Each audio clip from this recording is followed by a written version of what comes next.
Hi, I'm David Roach. I'm going to be your instructor for CHR 305 this semester. I don't live near you. I live in Hendersonville, Tennessee, which is a northern suburb of Nashville, but I want to be accessible to you throughout the course. So if you need me, feel free to email me, or if you need to, you can call me as well. My number's listed on the syllabus. I would ask you, though, call before about 8 p.m. Central Time, 9 p.m. Eastern Time.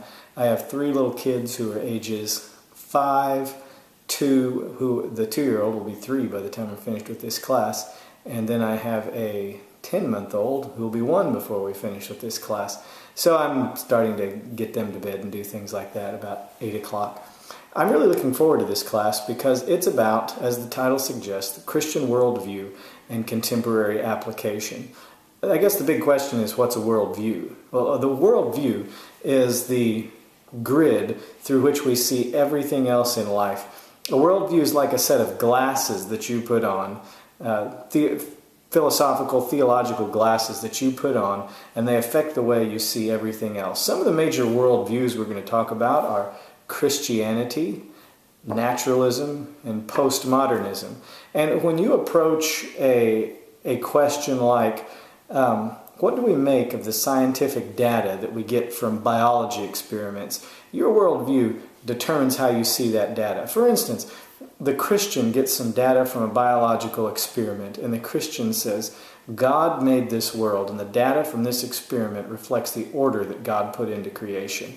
The naturalist gets the very same data from the very same experiment and says, this data reflects the way that the world came together by chance and organized into a system that is all that there is to reality, and there is nothing that exists beyond the physical universe that this data reflects. And the postmodernist might look at the data and say, well, I see the results of this data, but it might mean one thing to you and it might mean one thing to me, and who's to say who's right? There's no truth. We all just have our interpretations of the data.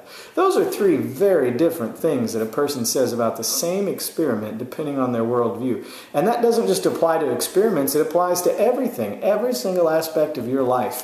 What you think about it depends on your worldview. So before you leave college, you really ought to have an idea of what your worldview is and how to live consistently with it. The first part of this class is going to be learning about various worldviews with emphasis on the Christian worldview. And then the second part of the class is going to be looking at various ethical issues and seeing how your worldview affects those issues. I will tell you that we come at this class at Anderson from an unapologetically Christian perspective.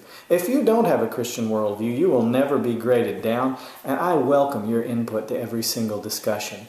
But I also hope that this class presents to every one of you, whether you're a Christian or not, the full, robust Christian worldview, so that if you're a Christian, you know a little better how to live out your faith in every aspect of life. And if you're not a Christian, I want you to at least know what it is that you're rejecting by saying, I do not adopt the Christian worldview.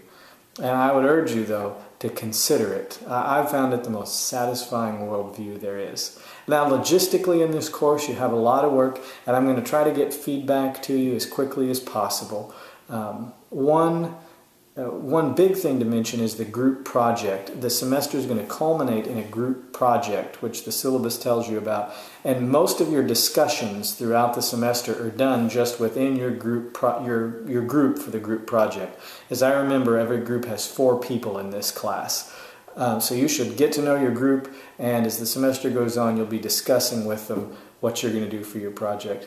I'm excited to work with you and meet you. This will be the only time that you'll see my face in this course because the other material's put together by other folks. But I just wanted you to know who I am and know that I'm the one that's going to be grading your papers, answering your emails, navigating the course. And I want you also to know that I'll be praying for you as you go through this semester. Let me know if you have any questions at all.